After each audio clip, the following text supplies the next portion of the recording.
Acara ini dipersembahkan oleh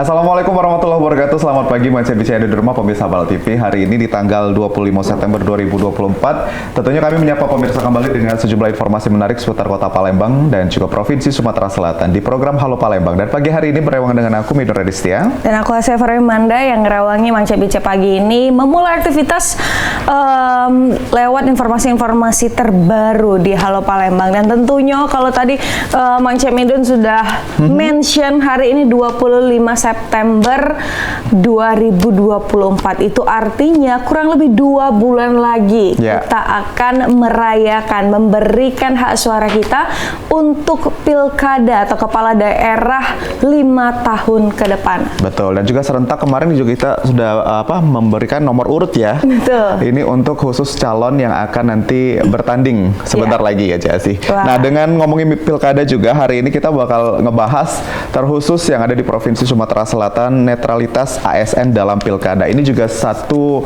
hal yang biasanya krusial, Casi. Kita juga lihat beberapa berita terakhir juga ada beberapa ASN yang memang ternyata ada juga ikut dalam politik yang ternyata juga timbul di kamera. Nah, ini kita akan bahas hari ini ya. Dan juga sudah hadir di Studio 2 Pal TV pemirsa, Sekretaris Daerah Banyu Asin, Bapak Insinyur Erwin Ibrahim STMM MBA IPU ASEAN Eng. Selamat pagi Bapak. Selamat pagi. Salam sehat Bapak. Sehat selalu. Sehat selalu ya. Tetap semangat. Tetap semangat luar biasa. Nah, hari ini kita dengan tema netralitas ASN dalam pilkada. Ada sebagian orang tema ini adalah naif Pak. Sebagian orang juga tema ini ya memang harus kita laksanakan ya kan, dengan berbagai teoritis, dengan berbagai caranya masing-masing begitu. Karena memang kita sebagai warga negara Indonesia memiliki hak suaranya masing-masing. Nah, terkait tema ini terlebih dahulu Pak, boleh diceritakan? Baik, jadi aparatur sipil negara atau ASN ini terdiri dari PNS dan juga P3K. Nah, jadi P3K itu adalah pegawai pemerintah dengan kontrak. Nah, jadi mereka ini juga terangkum di dalam aparatur sipil negara atau ASN. ASN dan PNS dan P3K ini memang unik ya, berbeda dengan TNI dan Polri. Kalau TNI dan Polri mereka jelas tidak punya hak suara. Nah, sedangkan ASN meskipun punya hak suara, jadi nanti di bilik juga nyoblos ASN, tetapi tidak boleh berpolitik praktis. Jadi tidak boleh ikut-ikutan dalam hal-hal yang berkaitan dengan suksesi dari calon-calon kepala daerah, tetapi juga memiliki hak suara. Nah, disinilah benang merahnya yang harus kita lihat secara jelas dan terang supaya kita memahami peranan ASN di era pesta demokrasi itu seperti apa. Jadi tadi sudah disebutkan ada dua ya Pak, P3K dan juga ASN. Betul. Yang PNS yang kita dulu kenalnya ya Pak. Betul. Tapi kalau kita bicara tentang satu kata yang awal dari tema kita itu netralitas. Sebetulnya netralitas seperti apa Pak yang ASN dan juga P3K tadi harus dilakukan seorang tadi dua komponen tadi Pak? Ya, jadi netral itu kan berarti di tengah-tengah gitu loh. Ya kan? Jadi selama pilkada itu kan kepala daerahnya tidak boleh aktif kalau dia mencalon lagi, baik kepala daerah yang sedang menjabat maupun yang sudah habis masa jabatannya. Maka biasanya ditunjuk PJ dan PJS. Nah, PJ dan PJS ini dari ASN. Jadi kepala daerah yang melaksanakan kepemerintahan selama kekosongan ini adalah seorang ASN. Nah, oleh karena itu ASN harus dapat menunjukkan ke masyarakat bahwa dia tidak memihak kemanapun. Itu maksud netral itu.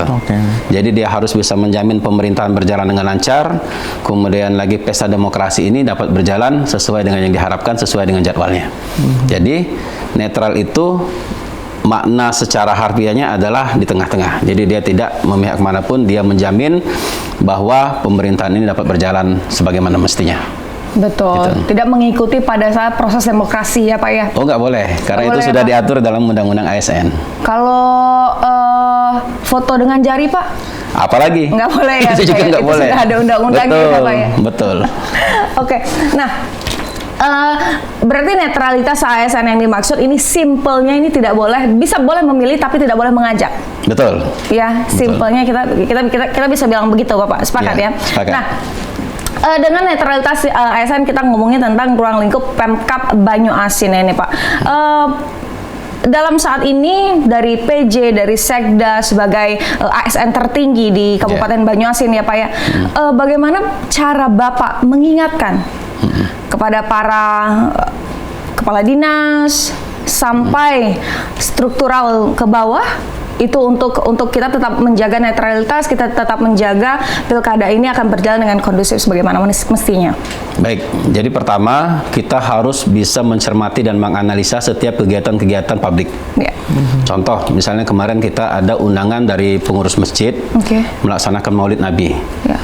Nah, itu kan sebenarnya pure dari masyarakat mengundang pemerintah, mengundang bupati dan sekdanya sebagai penyelenggara pemerintahan, dan mereka menjadi kebanggaan kalau bupati atau sekdanya hadir. Tapi biasanya saat ini di era masuk di tahapan pilkada ini, kami melihat protokol untuk melihat dulu, dicek dulu apakah bakal ada salah satu calon yang hadir. Oke. Ya, jadi kalau ada salah satu calon yang hadir, kita meng-cancel. Nah, itu menunjukkan bahwa bupati dan sekdanya itu mau netral gitu loh. Jadi kalau bupati dengan sekdanya sudah ada sikap, tidak menunjukkan hal-hal yang bisa memihak salah satu paslon, nah ini merupakan salah satu cara yang paling cepat untuk mengingatkan ASN supaya mereka pun harus seperti itu. Ya. Kemudian lagi kita mengajak ASN untuk mengerti dan mengenal undang-undang ASN dan undang-undang pilkada. Jadi sekarang ini di undang-undang baru tentang pilkada, apabila ada ASN yang terlibat politik praktis, bukan hanya sanksi administratif di situ, tapi juga ada sanksi pidana. Oke. Ya, jadi memang sekarang ini berbeda dengan 5 tahun yang lalu. Di tahun ini memang lebih ketat dan memang peranan ASN itu dilihat betul, dia harus mampu memberikan kepercayaan kepada masyarakat bahwa pemerintah itu membuka seluas-luasnya pesta demokrasi ini dan dapat berjalan dengan clear and clean. Jadi betul-betul dengan terang benderang, tidak ada intrik-intrik yang dapat dalam tanda kutip bahwa ini anak emas, ini enggak. Tapi kita memang menjaga bahwa setiap warga negara yang mencalonkan diri dan sudah ditetapkan sebagai calon, dia memang betul-betul bebas mengungkapkan ekspresi, menyampaikan visi misi tanpa ada tekanan dari manapun. Baik. Tadi sudah Bapak mention Pak, beberapa yang sudah diatur adalah protokol yang akan lebih duluan datang ke satu acara begitu ya Pak, memastikan bahwa ini adalah acara yang netral begitu. Betul. Tapi sejauh ini sudah ada Pak acara yang sudah di-cancel? Sudah. Tiba-tiba melihat, oh ini kayaknya nggak netral nih. Betul. Udah ada Pak ternyata? Sudah. Wah. Jadi contoh, kita itu ada daerah namanya Banyuasin 2 Sungsang. Ya. Betul. Jadi Sungsang ini adalah kampung nelayan. Di sana memang ada komunitas yang unik. Nah, setiap tahun di situ ada festival kapal. Kapal hias, dan biasanya diikutin oleh ratusan kapal hias baik dari dalam Banyuasin sendiri maupun dari luar. Nah, tahun ini Bupati dan Sekda diundang, dan memang pada saat itu saya rencananya terjadwal untuk membukanya. Nah, karena Pak Bupati sendiri ada kegiatan di Jakarta. Pada saat kami mengirimkan protokol ke lapangan, ternyata ada indikasi bakal ada paslon yang akan hadir. Karena kita juga nggak bisa melarang, karena paslon itu kan merupakan masyarakat juga, tokoh masyarakat. Dia juga diharap oleh masyarakat untuk hadir. Nah, dikarenakan hal tersebut kami cancel. Jadi kegiatan itu tidak dibuka oleh Bupati dan Sekda. Nah, itu satu. Ada lagi baru-baru ini Maulid, Maulid Nabi, dan dari pengurus masjid yang mengundang. Begitu kita mengirimkan protokol, ternyata ada salah satu bakal calon yang akan hadir. Nah, pada saat itu saya, Pak Bupati maupun Kabak Kesra pun kami perintahkan untuk cancel. Nah, ini tujuannya adalah supaya kita menjaga marwah ya, dan menjaga netralitas antar paslon bahwa mereka itu tidak ada perasaan dianak emaskan seperti itu. Betul. Ya, karena kalau misalnya kita hadir atau nggak sengaja ketemu, nanti kan orang pasti berpikir, wah ini janjian nih, jangan-jangan Pak Bupati. Dengan satu kali jepretan bisa viral itu Pak nanti. Betul, dan bisa bermakna jutaan makna. Iya, betul. Di era politik ini. Apalagi fotonya lagi sambil salaman gitu ya Pak. Betul. Cepiki itu udah ada bisikan. Iya. Betul, seperti itu. Ini luar biasa sekali dinamika politik Bapak. Iya. Apalagi bukan kalau di Kabupaten Banyuasin ini bukan hanya pilkadanya yang seksi, tapi paslonnya juga spicy. Ya. Spicy level berapa nih? Level 20 kayaknya nih Pak ya. Karena dua-duanya ini incumbent ya, Betul. tokoh masyarakat ya Pak ya. Jadi ini sangat amat menjadi ya sorotan ya Pak ya. Betul. Sorotan di Sumatera Selatan ini cukup menarik untuk diikuti Pak. Yeah. Nah, jadi bagaimana cara memastikan bahwa ya kita sudah tahu lah di selama 5 tahun jabatan pasti sudah ada oh ini dijadiin ini, oh ini orang terdekat ini, Betul. oh ini keluarganya masih ada dulurnya ini. Iya. Betul. Itu bagaimana tuh Bapak cara memastikan bahwa kita harus tetap tegak lurus, kita harus mewujudkan Pilkada Damai 2024. Betul. Jadi Pak PJ Bupati bersama-sama kami sudah membuat satu rumusan. Ya. Salah satunya kita buat edaran. Oke. Dan juga dalam edaran itu jelas ya sesuai undang-undang bahwa ASN itu tidak boleh berkampanye, tidak boleh menghadiri kegiatan-kegiatan yang berkaitan dengan paslon, kemudian lagi tidak berpose yang menjurus ke salah satu paslon, dan juga tidak boleh membuat pernyataan-pernyataan publik terkait dengan dukungan atau menjurus ke salah satu paslon. Ya. Nah, kita selalu mengingatkan ya, kita nggak bisa pungkiri bahwa apalagi nih dua calon Banyuasin ini kan incumbent semua. Betul. Ya, jadi dengan saya sebut namanya misalnya dengan Pak Askolani, Pak nomor urut 1, dengan Pak Dislamet Sumasentono nomor urut 2, itu kan ada hubungan chemistry dengan ASN yang ada di Kabupaten Banyuasin. Ya. Meskipun mereka sebelum jadi bupati saja, wakil bupati juga, mereka kan sebagai anggota DPRD di Kabupaten Banyuasin. Memang dari Banyuasin berdiri mereka sudah ada di sana. Sudah pernah bekerja bersama lah. Betul, ya Pak, ya? sama-sama. Baik walaupun mereka pada saat itu di legislatif. Nah, jadi sudah pasti kalau dibilang ada hubungan pasti ada. Ya. Kita nggak mungkiri. Sama kayak kalau kita sekarang ini ketemu sang mantan, walaupun nggak noleh tapi ada rasa. Pengalaman ini kan? ya Pak. Pengalaman ya Pak. Apalagi kalau misalnya ada indikasi mau balikan, nah seperti itu kan. Jadi antara kami ASN dengan dua calon ini pasti ada perasaan. Baik itu perasaan hormat, perasaan menghargai, karena mereka juga selain tokoh masyarakat Banyuasin, mereka juga sebagai guru kami. Guru ASN, 5 tahun mereka bersama-sama memberikan pengarahan pada ASN, kemudian lagi memikirkan tentang hak-hak ASN. Tentunya ini pasti nggak mungkin kita sok-sok nggak kenal gitu ya. Ya, misalnya udah apalagi 5 tahun nih, orang pacaran 1 tahun aja kalau banyak ketemu kan ya? pasti ada rasa gitu kan. Walaupun udah putus, berantem dan sebagainya. 1 bulan aja kata Bernadia ada rasa gitu kan. Benar. Wanginya masih sama. Wanginya masih melekat di baju gitu. Apalagi kalau 5 tahun gitulah. Nah, jadi oleh karena itu kami selalu memberikan pemahaman kepada ASN bahwa kita terikat dengan aturan. Aturan ini melekat dengan profesi ASN. Saya bilang selagi menggunakan uniform, seragam dan jam kerja, kalian harus konsisten. Tapi nanti di 2 bulan yang akan datang di dalam bilik suara silakan. Betul. Yang jelas tidak boleh mengajak, gitu loh. Karena kalau kita mengajak, berarti kita ikutan berpolitik praktis. Nah, seperti itu. Jadi kami memberikan pengertian dari hati ke hati dengan ASN, apalagi di Banyuasin ini kurang lebih ada 10.000 ASN yang tersebar di 12.626 km persegi wilayah Banyuasin, sampai dengan guru, tenaga kesehatan, kemudian lagi tenaga-tenaga ASN yang ada di kelurahan, semuanya itu pasti memiliki perasaan yang sama. Jadi oleh karena itu kami minta kepada ASN kita sukseskan Kalau kita nggak sukseskan ya nasib Banyuasin 5 tahun ke depan seperti apa? Betul. Gitu. Betul. Yang penting kita berikan kepercayaan kepada 2 calon yang hebat ini untuk memimpin Banyuasin di 5 tahun ke depan. Seperti itu. Jadi walaupun ketemunya dengan 2 calon ini nggak mungkin langsung melengos juga ya Pak ya? Enggak lah, tetap harus. Jadi kita akan cerita lagi ini bersama dengan Pak Erwin Ibrahim tentunya terkait dengan bagaimana sih netralitas yang terjadi di Kabupaten Banyuasin, dan juga mungkin kita akan tanya-tanya terkait dengan mungkin ada impact-nya dari netralitas seorang ASN ini. Kita akan kembali lagi pemirsa yang ada di rumah, jangan kemana-mana, tetap bersama kami di Halo Palembang.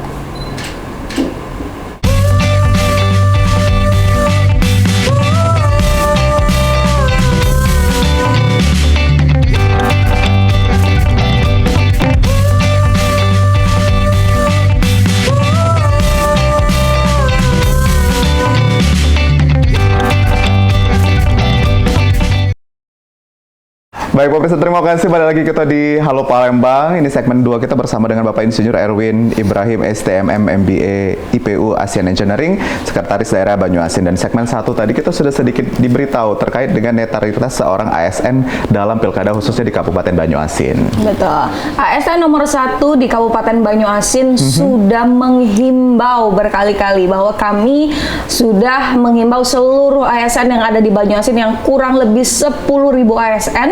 Ini untuk tetap menjaga netralitas, menjaga kondusivitas demi mewujudkan Pilkada Damai 2024. Nah, tapi kita belum membahas tentang apa sih sanksi apabila ada. Karena kan informasi-informasi yang beredar di beberapa kabupaten kota ini sudah ada beberapa ASN yang sudah terindikasi ya mengikuti proses pesta demokrasi atau Pilkada 2024 ini. Nah, boleh Bapak diceritakan Pak, ada melanggar mungkin dari Kemendagri langsung atau mungkin dari kabupaten atau dari Pemkab sendiri sudah ada sanksi khusus nih untuk ASN yang melanggar? Baik. Jadi kalau yang melanggar itu sampai saat ini kami sampaikan belum ada, tapi yang terindikasi ada. Jadi kemarin sempat ada beberapa pihak baik dari timnya Paslon 1 maupun Paslon 2 yang melapor ke kami maupun ke Bawaslu. Terkait salah satunya ada beberapa oknum camat yang mungkin dia lupa bahwa dia itu ASN. Dia berpose gitu loh. Berpose foto. Jadi bukannya langsung berpolitik praktis terjun ikut kampanye sama enggak, tapi dia berpose yang kemungkinan menjurus ke salah satu paslon. Kemungkinan ya dalam tanda kutip, karena kami lihat sendiri pada saat itu belum ada penetapan nomor urut. Tapi dia sudah berpose seakan-akan ada nomor urut dan menjurus ke salah satu paslon. Jadi kami mengeluarkan teguran tertulis kepada yang bersangkutan agar untuk memperhatikan etika di dalam menghadapi pilkada. Jadi teguran 1 ini kan masih sifatnya sanksi administratif. Nah, kemudian lagi yang bersangkutan juga ternyata sudah dipanggil Bawaslu karena ada salah satu tim dari paslon yang melapor langsung ke Bawaslu. Nah, itu juga sudah dihadirin oleh mereka dan sudah dijelaskan kepada Bawaslu. Kemudian lagi ada oknum Kades. Ya, oknum Kades juga. Kades kan bukan ASN, Pak. Tapi dia aparatur juga. Betul. Sebagai kepala wilayah, dia kan harus netral gitu loh. Nah, jadi Kades juga ada yang melakukan hal seperti itu. Dan sudah dipanggil Bawaslu, kami juga sudah perintahkan Kadis PMD, Pemberdayaan Masyarakat Desa, untuk melakukan teguran dan binaan kepada oknum Kades tersebut. Tapi secara detail bahwa ASN di Banyuasin melanggar peraturan terkait pilkada ini belum ada. Hanya baru terindikasi. Harapan kami ke depan jangan sampai ada. Gitu loh. Nah, harapan seorang Pak Sekda adalah jangan sampai ada. Nah, untuk membuat ini terjadi nyata, Pak, jangan sampai ada. Program-program yang dilakukan mungkin selain sosialisasi dan apa mungkin pendekatan kepada masyarakat, apa lagi yang ingin dilakukan, Pak, dalam waktu dekat? Yang pasti sanksi. Kita tegas sesuai aturan. Jadi ada tahapannya. Kalau jelas-jelas dia seperti yang saya bilang tadi, ada pernyataan ke publik, kemudian lagi ikut berpolitik praktis berkampanye atau ikut mensosialisasikan, itu sudah jelas. Itu akan kami berikan sanksi keras sesuai dengan aturan. Bisa saja pencopotan jabatan, kemudian lagi bisa saja penurunan pangkat, bahkan bisa penonaktifan sebagai ASN sampai dengan selesai pemeriksaan dari pihak inspektorat. Nanti akan kami turunkan inspektorat untuk melihat sejauh mana kesalahan ASN tersebut. Jadi kami jelas tegas kalau yang bersangkutan itu bermain politik praktis. Tapi kalau misalnya sifatnya ringan, kemudian lagi tanpa sengaja berpose dan sebagainya. Nah, sekarang sudah kami jelaskan nomor urut telah ditetapkan, tidak boleh lagi. Ya, kadang-kadang ada pose-pose anak-anak muda sekarang itu seakan-akan menjurus ke salah satu paslon gitu loh. Ya kan? Misalnya gaya-gaya seperti apa. Nah, itu juga kalau di ASN tidak boleh. Kalau dia non ASN ya silahkan saja seperti itu kan. Pak, ada posko pengaduannya sendiri nggak untuk di Kabupaten Banyuasin, atau justru ada tim yang dibentuk secara khusus untuk melihat perkembangan pilkada di Kabupaten Banyuasin, Pak? Kalau untuk pelanggaran secara global itu ada di Bawaslu. Jadi ada Gakum, tim terpadu yang isinya ada dari pihak Polres Banyuasin, kemudian lagi dari Bawaslu sendiri, dan biasanya kalau itu dilakukan oleh oknum ASN kita juga diajak untuk ikut bersama-sama melihat sejauh mana kesalahannya sesuai dengan aturan. Jadi itu tim terpadunya ada di Bawaslu. Oh, Bawaslu semua yang menghandle itu ya, Pak ya. Baik. Kalau CAC ini kira-kira melanggar apa hari ini, Pak? Melanggar perasaan. Oh, melanggar perasaan. Tadi melanggar lalu lintas sih, Pak. Oh iya benar. Boleh itu. Wah, ini luar biasa sekali ya. Berarti kita harus tetap menjaga netralitas dari ASN ini sesuai dengan Undang-Undang Nomor 5 Tahun 2014, pemirsa, bahwa memang ASN itu harus tetap menjaga netralitas pada saat proses demokrasi itu berlangsung. Betul. Ya. Nah, tidak boleh terang-terangan di dalam bawah tangannya boleh kali, Pak ya.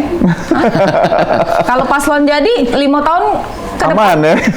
Jadi PNS itu sekarang ini paradigmanya udah berbeda dengan 10-5 tahun yang lalu. Betul. Jadi PNS ini diminta adalah profesionalitas dalam bekerja.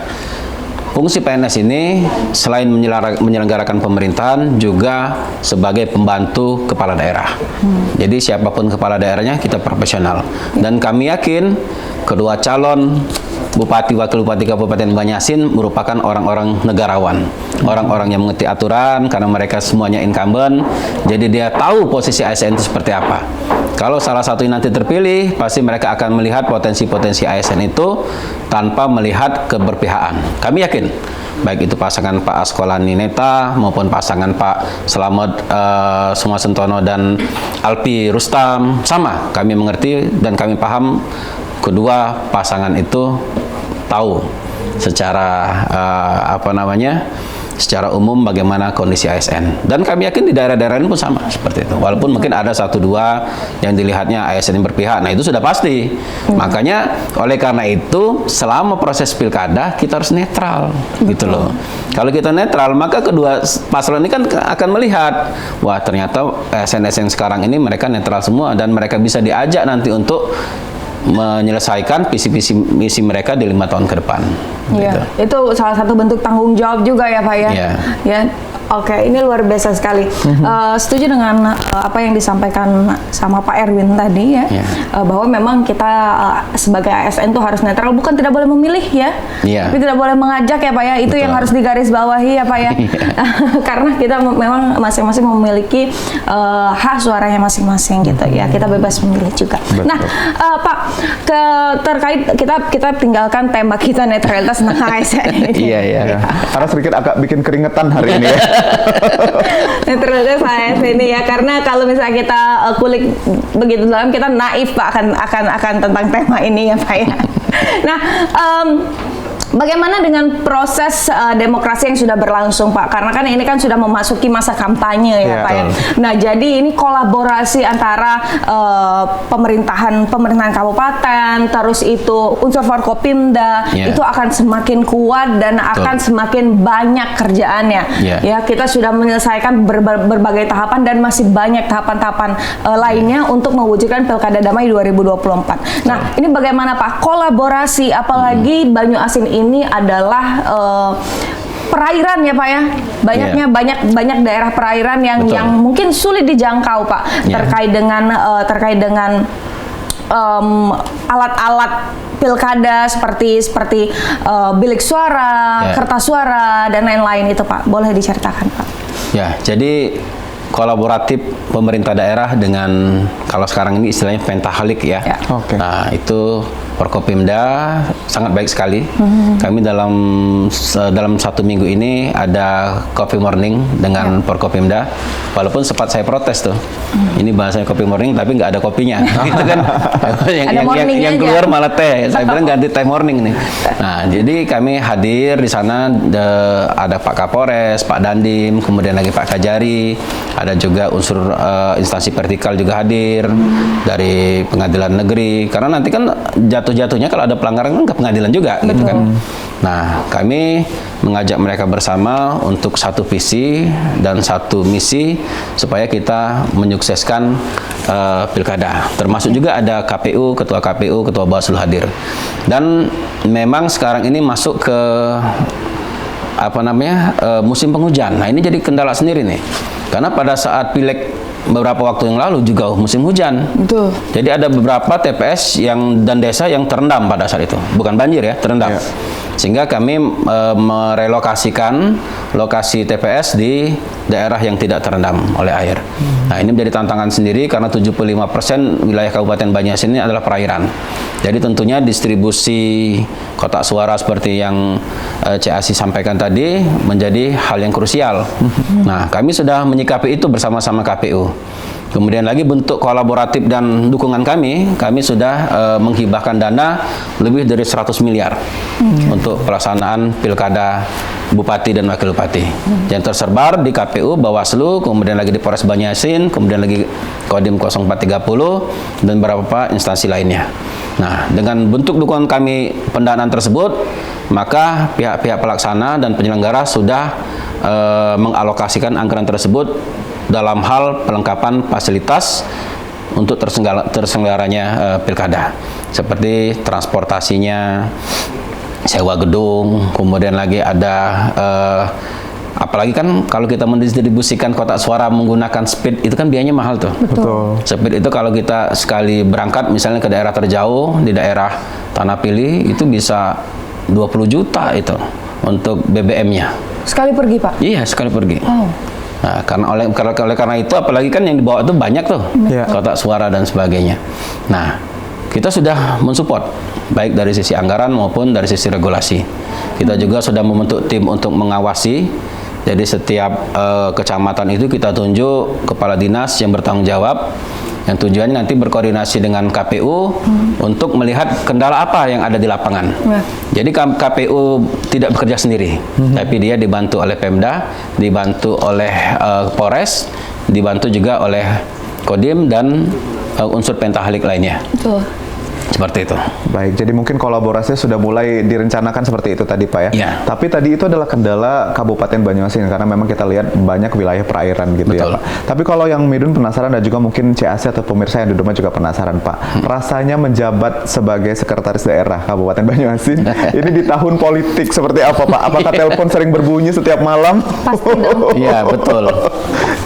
Jadi, ya memang kalau kata Abraham Lincoln itu kan setiap masa ada orangnya dan setiap orang ada masanya. Betul. Ya kalau kita pengennya kalau bisa jadi sekda itu setelah pemilihan, nanti sudah definitif gitu kan. Nyatanya saya di ujung-ujung kepemimpinan pasangan Pak Askolani dengan Pak Slamet. Jadi saya dengan beliau berdua itu tidak nyampe setahun malah. Sebagai sekda mereka. Malah saya lamanya di era PJ. Kemarin ada Pak PJ dari Kemendagri, Pak Hani, hampir 9 bulan. Sekarang Pak Farid sudah 2 bulan lebih. Jadi saya justru lamanya di era PJ. Gitu loh. Orang yang bukan orang Banyuasin tetapi orang dari Kementerian Dalam Negeri yang ditunjuk untuk menyelenggarakan pemerintahan. Nah, ini ada ujian tersendiri gitu loh untuk saya, bahwa disitulah dituntut profesionalitas. Betul. Siapapun yang menjadi pemimpin ASN, karena saya ASN tertinggi, harus dapat menunjukkan kepada kepala daerah bahwa ASN itu profesional. Kita melayani, kita memberikan fasilitas, kemudian lagi kita menyiapkan bahan-bahan, kemudian lagi menyusun regulasi kepada siapapun yang memimpin tanpa melihat yang bersangkutan itu siapa. Nah itu. Jadi memang kayaknya ujian saya Iya, harus kalau tadi Cik Asi bilang rame, nelpon rame memang. Iya. Contoh saja kemarin Dinas Perhubungan baru membeli atau pengadaan mobil PJU. Nah, tahu-tahu langsung banyak yang ngirim, Pak Sekda, ini terindikasi tidak netral. Kenapa mobil PJU-nya warna oranye? Ya. Ini berarti salah satu memihak kepala daerah. Saya agak shock juga, langsung saya telepon Kadishub. Saya bilang, apa benar kalian ngechat netral? Enggak Pak, seluruh Indonesia yang warnanya segitu. Betul. Langsung di screenshot oleh Pak Kadishub, dikirimkannya di Palembang. Pada saat itu ada wali kota sedang menyerahkan mobil PJU ke Dishub. Dari Aceh sampai Papua semuanya warna oranye semua. Yeah. Ini saya kirim nih, saya bilang ke yang ngadu gitu kan. Tapi kami sudah ngadu ke Bawaslu Pak, ya nggak apa-apa, saya bilang. Iya. Karena memang aturannya mobil-mobil yang berkaitan dengan emergensi warnanya seperti itu. Betul. Gimana dengan BPBD? Saya bilang pakai ini pun warnanya seperti itu. Damkar gitu ya Pak? Iya, damkar, kemudian lagi BPBD penanggulangan bencana, Yeah. mulai dari booth untuk penanggulangan bencana, warnanya seperti itu semua, tenda-tenda dan sebagainya. Jadi nggak bisa juga kita langsung serta-merta mentang-mentang di tahun politik ada hal-hal yang berbau atau mengarah ke salah satu dianggap pelanggaran. Betul. Kita harus melihat juga dari sisi regulasi. Rame Pak, baru-baru ini ada lagi WA.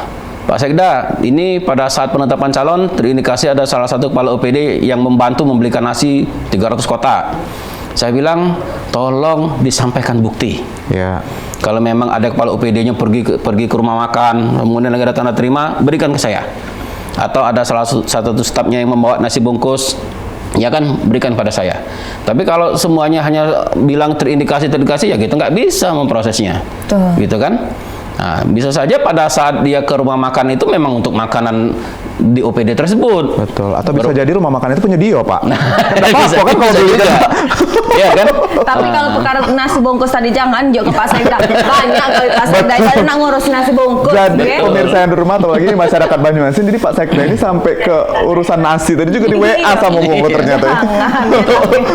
Tapi karena memang pemirsa, Iya. jadi sebelum kita mau iklan ya, kita tuh sudah ada proses untuk pengaduannya ya Pak ya. Iya, Kalau di betul. Kejaksaan sudah ada Gakumdunya, Iya. sudah ada cornernya juga, di Iya. Bawaslu itu juga ada Panwas. Kalau di daerah-daerah itu sudah ada PKD-nya yang Iya. berjalan ya Pak. Ini sudah berjalan. Jadi kalau misalnya pemirsa atau mungkin masyarakat Banyuasin atau pemirsa PAL TV dimanapun Anda berada itu memiliki keresahan akan ada tindak yang mungkin kurang mengenakan ya, kurang Ya. menyenangkan, itu bisa dilaporkan ya Pak Betul. ya. Nah, jadi ini 1x24 jam juga bisa melaporkan by WhatsApp, via telepon, itu juga bisa kita terbuka sekali Betul. ya Pak ya, karena ini demi mewujudkan Pilkada Damai 2024. Betul. Betul begitu Pak Sekda ya? Iya, betul sekali. Kalau nasi bungkus tadi, jangan lagi WA Pak Sekda ya. Banyak masalahnya, Iya. gawe Pak Sekda ini. Kadang-kadang ada yang lebih dari itu. Misalnya Pak Sekda, ini ada sapi liar, ini tolong ini. Semuanya ke Sekda semua. Oh iya. Semuanya ke Sekda ya. Kalau butuh duit Pak, kalau butuh duit Ada juga. ke Sekda juga. Kadang-kadang seperti itu. Pak Sekda, anak saya sakit, cuma loh kok ke saya semua. Kalau Saya ke bilang. kalau ke Pak Sekda itu pasti menyebutnya tidak akan balik lagi. Oh iya, Mas lupa ya. Betul. Pemirsa di rumah kita bakal balik lagi tentunya dengan jeda pariwara iklan, dan segmen terakhir kita bakal masih cerita dengan Pak Sekda Kabupaten Banyuasin. Tetap bersama kami di Halo Palembang.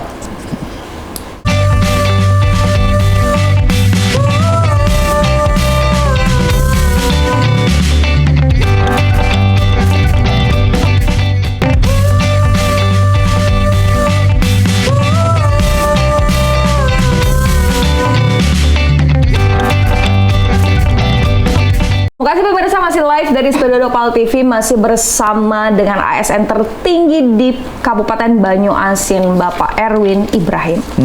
Dan juga tadi kita sudah sempat berbicara terkait dengan bagaimana netralitas seorang ASN dituntut di Kabupaten Banyuasin. Bahkan tadi kita sudah diceritakan oleh Pak Erwin Ibrahim, ada beberapa acara ternyata yang harus terpaksa di-cancel pada saat berjalannya karena terlihat beberapa indikasi adanya dukungan untuk salah satu paslon. Nah, kita kembali akan bertanya nih Pak terkait dengan aduan-aduan yang sampai saat ini. Mungkin tadi kalau kita cerita bahwa banyak masuk ke WhatsApp-nya Pak Erwin begitu ya Pak. Tapi kalau secara official ada nggak sih Pak disiapkan bilik pengaduannya sendiri selain di Bawaslu tadi yang sudah Bapak ceritakan untuk pemerintah kabupaten Pak? Ya.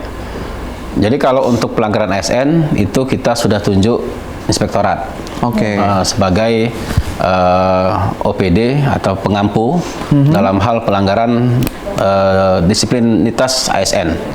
Jadi inspektorat juga ada bilik pengaduan, kemudian lagi ada juga nomor pengaduan. Nah, tetapi kadang-kadang kan masyarakat ini inginnya langsung direspon gitu loh.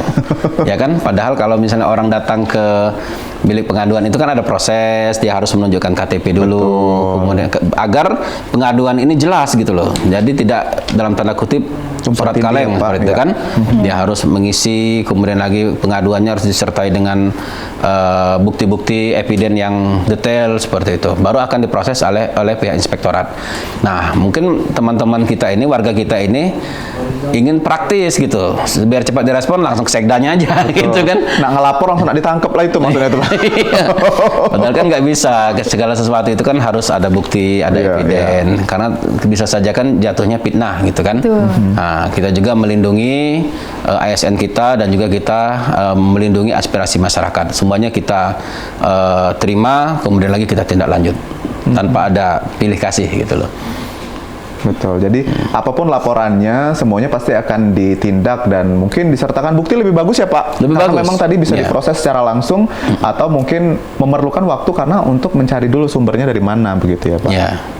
Baik, ini luar biasa. Nah, kalau terkait dengan sosialisasi ke depan Pak, mungkin yang dihadapin oleh Kabupaten Banyuasin sendiri, ada menggelar acara nantinya sosialisasi terkait pilkada ini yang akan berjalan 2 bulan lagi Pak? Ya, pasti.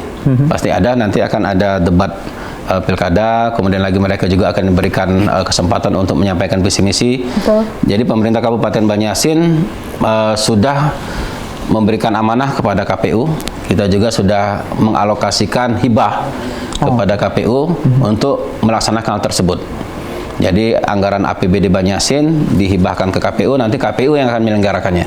Seperti nanti akan ada debat calon, kemudian lagi akan ada kesempatan untuk berkampanye visi misi, dan juga mereka juga nanti ada acara-acara lain terkait dengan penyampaian program-program dari kedua paslon seperti itu. Jadi memang sudah kita alokasikan baik dari sisi anggaran maupun dari sisi waktu dan program kegiatannya. Betul, jadi ini sudah proses berjalan juga ya Pak ya. Proses demokrasi ini juga sudah memiliki banyak tahapan ya, sudah kolaborasinya juga sudah berjalan dengan baik ya Pak Sekda ya. Ini demi mewujudkan lagi-lagi demi mewujudkan Pilkada Damai 2024 gitu ya Pak Sekda ya, yang harus kita wujudkan bersama-sama. Nah, kalau ngomongin tentang Pilkada Pak, pasti banyak sekali regulasi-regulasi yang ada dan juga pelaporan-pelaporan dari mulai sekecil mobil warna oranye pun dikait-kaitkan. Semua dikait-kaitkan Pak ya. Tapi itu memang adalah bagian dari dinamika seninya ya, seninya pilkada ya. Bagian dari seni pilkada yang selalu kita rindukan setiap 5 tahun sekali ya Pak ya. Selalu kita rindukan. Nah, tapi selain itu Pak, saya mau membahas tentang kita tinggalkan dulu pilkada ya Pak, karena kita sudah tahu ini semua sudah berjalan dengan baik dan kita harapkan terus berjalan dengan baik. Nah, bagaimana dengan kondisi Banyuasin sekarang Pak? Permasalahan-permasalahan di Banyuasin terkait tentang luasnya wilayah yang banyaknya perairan yang susah dijangkau, dan juga tadi Pak Sekda sempat mention bahwa ke salah satu daerah itu perginya saja butuh dana 20 juta gitu kan. Ini kan berarti perkembangan Banyuasin ini agak sedikit terhambat Pak. Betul. Bagaimana tuh Pak? Boleh sedikit out of topic ya Pak ya? Jadi memang Banyuasin ini salah satu kabupaten dari 17 kabupaten kota yang ada di Sumsel yang memiliki garis pantai terpanjang. Betul. Nah, kemudian lagi kita salah satu kabupaten yang memiliki laut. Jadi ada 2 kabupaten yang memiliki laut, yaitu Kabupaten Banyuasin dan Kabupaten Ogan Komering Ilir. Tetapi luas pantainya paling luas itu adalah Banyuasin.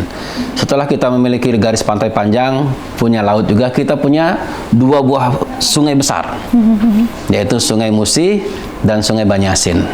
Sungai Banyuasin itu ada di wilayah barat Banyuasin, kemudian lagi Sungai Musi itu ada di wilayah timur Banyuasin. Nah, dari 2 sungai besar ini pecah lagi anak-anak sungai. Ada ratusan anak-anak sungai yang semuanya itu tersebar di seluruh wilayah Kabupaten Banjarmasin di 21 kecamatan. Nah, jadi memang dari 21 kecamatan ini hanya kurang lebih 9 yang daratan. Selebihnya itu adalah perairan. Nah, tentu membangunnya berbeda dengan daerah yang tidak memiliki kekasan seperti Banjarmasin. Contoh saja, untuk bangun PDAM contohnya. Kalau di tempat lain, air bakunya kan sudah, airnya boleh dikatakan pH-nya 7. Jadi dalam hal water treatment, mengelola air itu tidak sulit. Nah, kalau Banjarmasin ini kan airnya di bawah 7. Air kita melimpah. Jadi kalau orang bilang Banjarmasin itu susah air, enggak. Air di mana-mana, anak-anak sungai banyak, tapi airnya itu tidak dapat dikonsumsi dan digunakan. Tapi karena saya bangga Pak jadi warga Banjarmasin. Karena pH-nya rendah. Jadi oleh karena itu untuk membangun PDAM saja mungkin harus punya biaya yang 3 kali ekstra daripada daerah yang lain. Nah, ini tantangan bagi kami, tantangan bagi kedua calon bupati dan wakil bupati. Bagaimana mereka nanti dapat menyelesaikan permasalahan-permasalahan yang dasar di Kabupaten Banjarmasin. Yang dasar itu pertama jalan. Jalan kita ini terpanjang di Provinsi Sumatera Selatan. Selama kepemimpinan Pak Askolani dengan Pak Slamet itu sudah banyak. Bahkan sudah ada beberapa kecamatan yang dulunya tidak dapat diakses melalui darat, sekarang sudah bisa. Malah sudah ada jalan cor, sudah bisa masuk mobil sedan bahkan ke Kecamatan Pulau Rimau contohnya misalnya. Kecamatan Rambutan sampai dengan Muara Padang itu sudah bisa lewat darat. Nah, tetapi masih ada lagi yang belum bisa. Ini menjadi PR. Itu yang pertama. Yang kedua, air. Nah, jadi wilayah Kabupaten Banjarmasin ini menjadi satu hal yang niscaya ya, airnya banyak tapi nggak bisa dipakai. Gitu. Nah, ini harus menjadi pikiran nanti, menjadi visi misi bagi kedua calon. Bagaimana mereka meyakinkan ke masyarakat Banjarmasin bahwa mereka di 5 tahun ke depan dapat menyelesaikan masalah air bersih untuk masyarakat Banjarmasin. Banyak lagi, kemudian lagi masalah pendidikan. Kita ada 600 sekolah. Yang mau ke sekolah anak-anaknya harus naik perahu. Masih ada Pak? Masih ada, karena kita kan daerah perairan. Bahkan sekolahnya itu terendam kalau musim hujan seperti ini. Gitu. Karena sekolah itu kan pakai tiang tuh. Kalau musim kemarau bisa dilewatin jalannya. Tapi pada saat musim hujan seperti ini terendam. Jadi mereka ke sekolah pun harus pakai perahu dan sebagainya. Itu masih ada. Nah, ini menjadi tantangan bagi pemerintah Kabupaten Banjarmasin. Bagaimana dengan alokasi dana DAU dan dana PAD yang sekarang ini itu masih belum mencukupi. Saat ini Banjarmasin kurang lebih ada 2,6 triliun anggarannya dalam setahun dan dirasa masih tidak cukup. Paling tidak 5-6 triliun seharusnya untuk memperbaiki dan membangun Banjarmasin. Nah, ini menjadi tantangan sendiri. Karena membangun Banjarmasin ini tidak hanya pasrah kita menerima dengan alokasi dana bagi hasil, tapi juga harus bisa mencari sumber-sumber dana lainnya untuk memajukan Banjarmasin. Seperti itu. Baik. Dengan anggaran yang ada, dengan APBD yang 2,6 triliun ini memang dirasa kurang ya Pak ya. Betul. Tapi ini peningkatan ekonomi Banjarmasin ini lumayan tinggi juga di Provinsi Sumsel ya Pak ya. Betul. Dan inflasinya juga turun cukup drastis ya di Sumatera Selatan. Karena memang pemirsa, jadi Kabupaten Banjarmasin ini dengan berbagai PR yang ada, tapi prestasinya seperti peningkatan ekonomi yang cukup baik di Sumatera Selatan ya Pak ya. Naik 4% ya Pak. Untuk pertumbuhan ekonomi kita di atas pertumbuhan ekonomi provinsi. Di atas pertumbuhan ekonomi provinsi. 5, sekian persen. Nah, kemiskinan juga, inflasi juga menjadi tantangan, dan yang menjadi tantangan di Kabupaten Banjarmasin saat ini adalah stunting. Ya, adalah strategi nasional juga. Betul. Ya Pak ya. Nah, ini bagaimana Pak terkait akan itu Pak? Ya, ternyata Cik memperhatikan betul nih sebagai warga Banjarmasin. Memang kita di satu sisi banyak prestasi. Dalam 3 tahun terakhir angka kemiskinan kita sudah 1 digit. Tidak banyak dari 17 kabupaten kota yang 1 digit. Hanya kalau tidak salah 3 kabupaten, salah satunya Kabupaten Banjarmasin. Nah, untuk menurunkan diri 1 digit itu luar biasa. Harus kita lakukan intervensi kebijakan dimanapun dengan multisektor. Itu berhasil. Kemudian lagi pertumbuhan ekonomi kita trennya bagus, di atas 5% setiap tahunnya, kecuali zaman Covid sempat jatuh. Ya. Kemudian lagi angka harapan hidup juga kita sangat baik. Jadi angka harapan hidup Banyasin sudah di atas 70 tahun. Nah, di Palembang terakhir saya baca kalau nggak salah 69. Nah, jadi kalau misalnya pengen panjang umur pindah ke Banyasin gitu. Oh, iya, iya. Angka harapan hidupnya 75 loh, lebih tinggi dari itu Palembang. Itu cowok-cowok Banyasin setia nggak, Pak? Setia, Oh, setia, setia. ya, dipastikan. Iya, iya, iya. Setia semua. Karena buaya-buaya di Banyasin masih hidupnya di perairan semua. Belum Belum berdarat. berdarat ya, Pak. Ya. Gitu. Baik. Kemudian angka harapan hidup kita tinggi, kemudian lagi angka partisipasi kasar pendidikan kita tinggi. Tapi yang menjadi sorotan tadi betul diomongkan oleh CAC, yaitu stunting. Jadi stunting kita masih di atas 20%. Tapi di tahun ini sudah dapat bocoran tapi belum rilis, sudah di bawah 20%. Oke. Nah, stunting ini memang agak beda dengan menurunkan angka kemiskinan. Kalau kemiskinan itu kan ada range-nya, bahwa yang di kategori miskin itu adalah pendapatan per bulannya di bawah 500.000. Nah, sedangkan stunting ini itu tidak bisa kita melihat anak yang sekarang ada gitu loh. Saya pernah tanya sama Pak Kaper BKKBN Provinsi. Saya bilang, Pak, kalau misalnya kita temukan ada anak stunting, kemudian lagi dia umurnya 3 tahun. Kita memberikan intervensi, misalnya diberikan gizi semacam, apakah akan menyebabkan dia tidak stunting? Tidak bisa. Tidak, ya. Ya kan, karena fisiknya sudah seperti itu.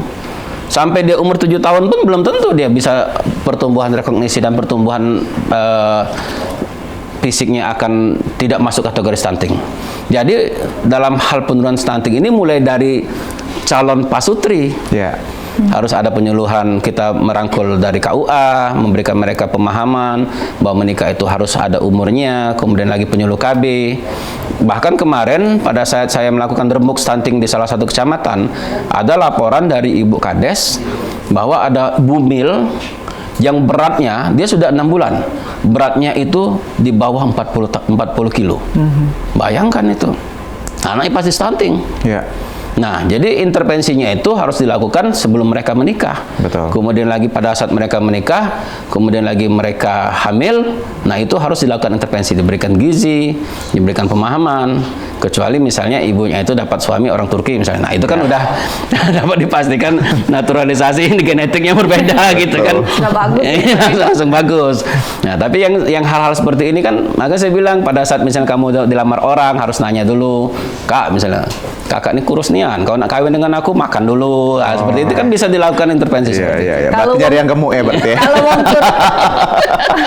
Pak, kalau wong Turki bukan cuma badan, Pak, yang tidak stunting, edongnya beda stunting, Iya. Pak, ya. Betul. Pak Erwin, ini terakhir Pak sebelum kita closing, mungkin dikasih himbauan lagi ke masyarakat Banyuasin khususnya karena sudah hadir Pak Sekda Banyuasin khusus di studio PAL TV hari ini untuk mengajak semuanya netralitas dan menegakkan pilkada damai di tahun 2024. Silakan Pak. Baik, pilkada ini adalah pesta demokrasi, ya. Yang namanya pesta, kita harus bergembira. Betul. Kita sambut dengan senang karena kita akan melahirkan pemimpin Banyasin ke depan, ya. Kita sambut jangan gontok-gontokan, kita saling berdewasa, maksudnya dewasa dalam berpolitik, ya. Terutama ASN jangan berpolitik praktis. Kami pemerintah Kabupaten Banyasin bersama Pak PJ Bupati akan tegas apabila ada ASN yang melanggar, sanksi menanti. Baik itu sanksi administratif maupun sanksi yang sifatnya hukuman. Ya. Jadi ingat, mari kita sukseskan bersama ibu-ibu guru, perawat-perawat, tenaga medis, pegawai-pegawai di kelurahan, ya, Pak Kades, semuanya mari kita sukseskan Pilkada Banyasin. Ingat ya, jangan berpolitik praktis, tapi kita dukung KPU, Bawaslu agar pemilihan ini berjalan dengan lancar. Baik, terima kasih sekali lagi Pak Erwin Ibrahim yang sudah mampir ke studio Palembang hari ini, sudah memberikan informasi terkait dengan netralisasi ASN yang ada di Kabupaten Banyuasin khususnya. Terima kasih Bapak sekali lagi. Ya, sama-sama. Dan juga pemirsa yang di rumah, itu dia Halo Palembang edisi hari ini. Jangan lupa terus saksikan Halo Palembang setiap hari dari jam 9 sampai dengan jam 10. Cuma di PAL TV, memang punya kita. Akhir kata, aku Midor Adistia. Dan aku Asia Foremanda, terima kasih. Sampai jumpa.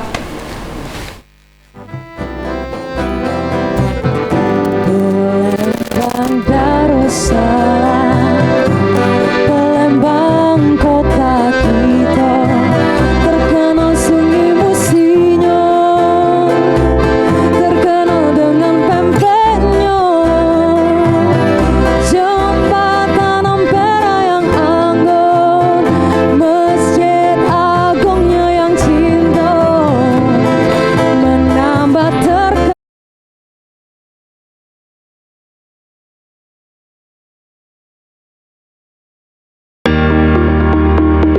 Acara ini dipersembahkan oleh